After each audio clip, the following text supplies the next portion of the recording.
Bonjour à tous. Aujourd'hui, on va parler de ce qu'on appelle des contraintes. Donc, en d'autres mots, une contrainte, c'est ce qu'on pourrait appeler une règle qui stipule à Katia comment bouger ou comment fixer un élément dans l'espace. Donc, dans l'atelier Sketcher, c'est là qu'on va pouvoir faire nos contraintes. Avant de commencer à faire les contraintes, je vais vous montrer un résumé, si on veut, de tous les types de contraintes possibles. Donc en réalité, il y a deux types de contraintes possibles. Il y a les contraintes géométriques et il y a les contraintes dimensionnelles. Donc rapidement, on va passer au travers rapidement.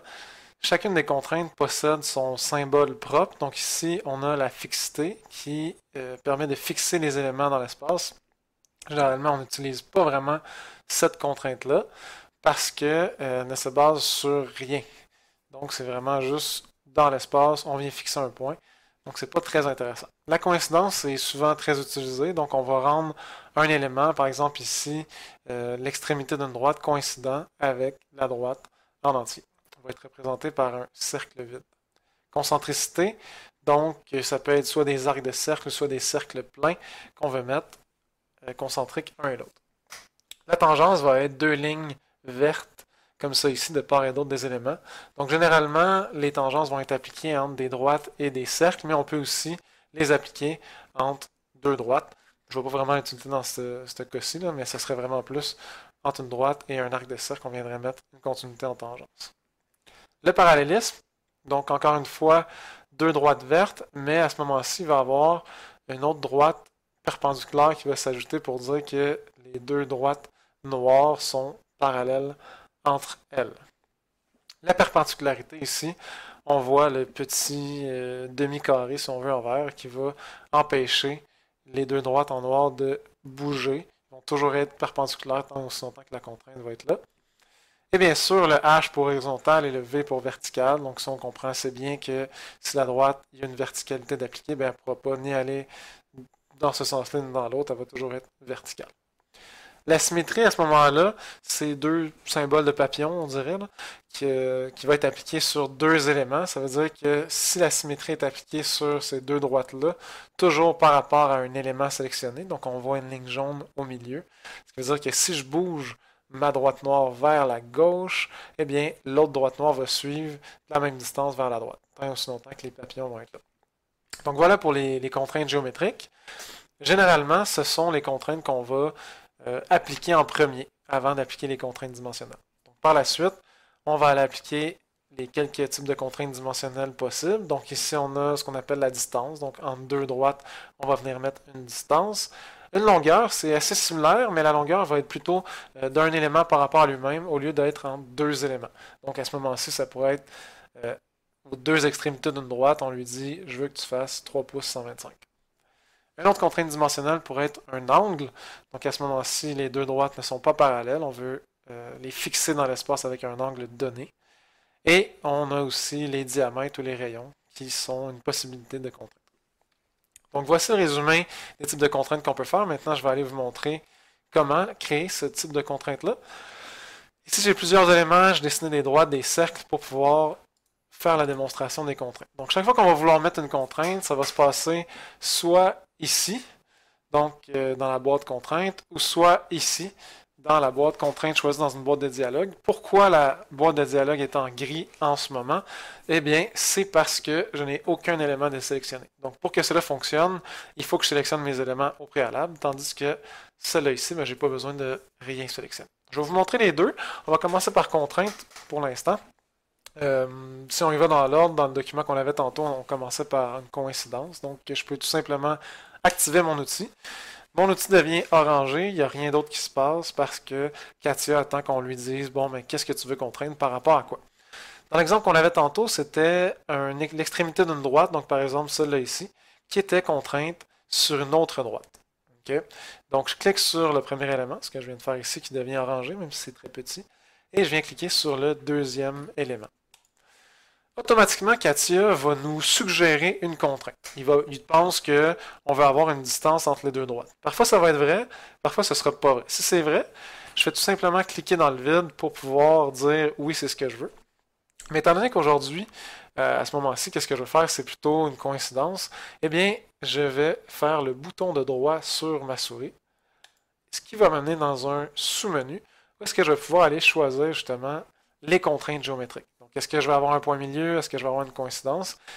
Pourquoi j'en ai pas plus? Ben, parce que ce serait impossible d'avoir d'autres types de contraintes. Donc, par exemple, je ne pourrais pas avoir une tangence ici, je ne pourrais pas avoir une concentricité. Katia va quand même intelligente, elle va me dire, OK, ça c'est ce que tu peux faire, est-ce que c'est ce que tu veux? Donc, en effet, la coïncidence, étant donné que c'est ce qu'on veut, tout simplement cliquer dessus. Et voilà, le rond vert apparaît avec son milieu vide. Donc à ce moment-ci, tant et aussi longtemps que le haut va être là, eh bien, les deux droites vont être pris ensemble. Il faut faire attention, hein, ce que j'ai pris, c'est l'extrémité de la droite par rapport à l'autre. Donc, même si les deux droites ne se touchent pas en ce moment, est-ce qu'elle est quand même coïncidente à la prolongation de cette droite-là? Eh bien, oui. OK? Donc voilà pour la coïncidence. Si on continue, dans l'exemple, on avait la concentricité. Donc j'ai deux cercles ici. Encore une fois, je peux recommencer avec contrainte. Pour faire une concentricité entre deux cercles, je ne dois pas prendre... peut-être que ça fonctionne. En fait, oui, je peux prendre les deux cercles, clic sur un, clic sur l'autre, bouton droit, concentricité. Donc en effet, ça fonctionne. Je dois plutôt prendre les cercles et non les centres. Concentricité. Le rond apparaît plein. Qu'est-ce que je peux faire d'autre? Je peux faire une tangente, par exemple. Donc, si ici j'ai une droite que je veux mettre tangente à ce cercle-là, encore une fois, contrainte, un clic. Là, en ce moment, j'ai cliqué seulement sur un élément. Donc, Katia me dit, est-ce que tu veux avoir la longueur? Est-ce que tu veux créer une contrainte dimensionnelle pour ça? Mais ce n'est pas l'objectif. Je veux faire une tangente. Donc, en mode édition de contrainte que j'appelle, quand je bouge avec ma souris, la contrainte bouge, je suis en mode édition de contrainte. Ça veut dire que je pourrais faire escape ou échappe sur mon clavier, puis tout s'annulerait. C'est comme une phase, si on veut, une transition, une phase temporaire entre vraiment, c'est ce que Katia nous dit, tu penses qu'on veut, et ce qu'on veut vraiment. Donc à ce moment-ci, c'est pas ce qu'on veut, je vais aller cliquer sur mon cercle. Encore une fois, Katia nous dit, est-ce que tu veux une distance? Non. Donc bouton de droit avec ma souris. Maintenant, ce que je peux faire, c'est soit une perpendicularité ou une tangence. Donc, je clique sur tangence et les deux lignes vertes apparaissent. Si je veux faire un parallélisme, encore une fois, contrainte, une droite, on voit ici que les droites ne sont pas parallèles. J'attire votre attention là-dessus. Katia m'a dit, oh, est-ce que tu veux faire un angle là-dessus? Donc, si j'avais voulu faire un angle, eh bien, juste de cliquer sur deux droites qui ne sont pas parallèles, Katia va vous donner la possibilité de faire un angle. À ce moment-ci, c'est pas ça qu'on veut. Bouton de droit. Et ça, c'est tout ce qu'on pourrait faire avec ces deux droites-là. Étant donné qu'on veut un parallélisme, on clique sur parallélisme. Je suis encore en mode temporaire, si on veut. Quand je suis content, je clique à côté et la contrainte reste. On peut continuer. Donc, si je veux faire une perpendicularité entre ces deux droites-là, je clique sur la première droite, je clique sur la deuxième droite. Est-ce que je veux un angle? Non. Bouton droit, perpendiculaire, et voilà, le petit carré apparaît. Ici, j'ai fait les géométries qui vont être utiles pour faire une symétrie. Donc, pour faire une symétrie, encore une fois, je clique sur la contrainte. En réalité, je ne peux même pas le faire avec celle-là. Je vais essayer. Clic, clic. Non, c'est ça, exact. Pour faire une symétrie, je vais être obligé d'utiliser la boîte de dialogue qu'on appelle. Donc, ça tombe bien. Je voulais vous montrer comment ça fonctionne. Donc, pour faire une symétrie, je vais devoir sélectionner tous les éléments nécessaires à ma symétrie, ce qui veut dire mes deux éléments qui vont être symétriques et mon axe de symétrie, simultanément. Comment je vais faire ça? Je vais cliquer sur ma première droite ici et je vais utiliser le bouton CTRL sur mon clavier pour pouvoir faire une sélection multiple. L'ordre est assez important. On commence par le premier élément, le deuxième élément, et on termine par l'axe de symétrie. Donc à ce moment-ci, mes trois éléments sont sélectionnés, les trois sont orangés, et on voit que la boîte de dialogue est apparue.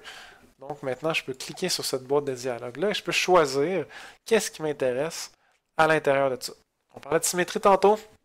Donc voilà, si je clique sur symétrie, les papillons apparaissent sur les deux éléments symétriques et aussi sur l'axe de symétrie pour dire, ben, c'est par rapport à ça que tu es symétrique. J'aurais pu choisir d'autres contraintes. D'après moi, ça va être mauve si je fais ça. Non, même pas. Donc, je peux faire un parallélisme, je peux faire une longueur, bref, je peux ajouter plusieurs contraintes à la fois dans cette boîte de dialogue-là. C'est rare que c'est nécessaire, mais c'est intéressant de le savoir. Donc, si je fais OK, les papillons sont apparus et je vous montre maintenant c'est quoi la symétrie. Si je prends un élément en blanc et que je le déplace, l'autre droite avec le papillon va suivre comme ça ici. Dernière contrainte que vous allez utiliser, et non la moindre, je dirais, c'est la contrainte d'horizontalité ou de verticalité. Donc à ce moment-ci, on peut toujours utiliser l'icône contrainte ici, puis aller sélectionner la droite et encore une fois, comme d'habitude, faire bouton droit pour faire horizontal ou vertical. Ça fonctionne très bien, donc on pourrait dire horizontal à ce moment-ci. Mais un moyen encore plus rapide lorsqu'on crée des verticalités, des horizontalités, c'est tout simplement d'aller cliquer sur la droite et même pas besoin d'aller cliquer sur l'icône contrainte. On peut tout simplement cliquer sur la droite, faire bouton de droit et à ce moment-ci, dans objet de droite, on peut aller faire soit horizontal ou vertical. Donc ça fonctionne très bien ici. Donc voilà pour les contraintes géométriques. Pour les contraintes dimensionnelles, c'est relativement simple, hein, c'est le même principe. On en a créé, entre guillemets, depuis tantôt. Katia essaie de nous dire est-ce que c'est ce que tu veux? Depuis le début, c'est pas ce qu'on veut, mais maintenant, on peut essayer. Donc si je veux faire un angle entre là et là, je clique sur le premier élément, le deuxième élément, et voilà, j'ai ma contrainte d'angle. Donc la petite difficulté, si on veut, ou la particularité qui va s'ajouter lorsqu'on a une contrainte dimensionnelle, c'est qu'on peut entrer ou changer sa valeur. À ce moment-ci, j'ai 19,29 degrés. C'est très très rare que vous allez avoir la valeur exacte que vous voulez avoir selon votre dessin. Donc, vous allez devoir le modifier. Comment modifier cette valeur-là? Tout simplement double-cliquer sur la valeur. Et cette boîte de dialogue-là apparaît. Donc à ce moment-ci, dans valeur, vous pouvez venir entrer les bons chiffres. Si je veux 30 degrés, par exemple, j'inscris 30 degrés et je fais OK. Tant qu'à être dans cette boîte de dialogue-là, je vais retourner à l'intérieur. On peut aussi créer ce qu'on appelle une référence. Donc à ce moment-ci, vous voyez, la valeur n'est pas entre parenthèses. Ça veut dire qu'elle gère directement les droites. Jamais ces droites-là ne pourront être d'autre chose que 30 degrés entre elles, tant et aussi longtemps que cette contrainte-là va être là. Par contre, si je veux tout simplement avoir une référence, j'aimerais ça avoir un chiffre quelconque pour me dire, bon, si je fais des modifications, ça, est-ce que ça bouge? Si ça bouge de combien? À ce moment-ci, je pourrais double-cliquer sur ma valeur et mettre ceci en référence. Donc, si je clique sur référence, on voit que la cote devient entre parenthèses. Si je fais OK, eh bien maintenant, je peux bouger mes droites et on voit la valeur réelle en temps réel de ce qui se passe. Donc, des fois, ça peut être intéressant.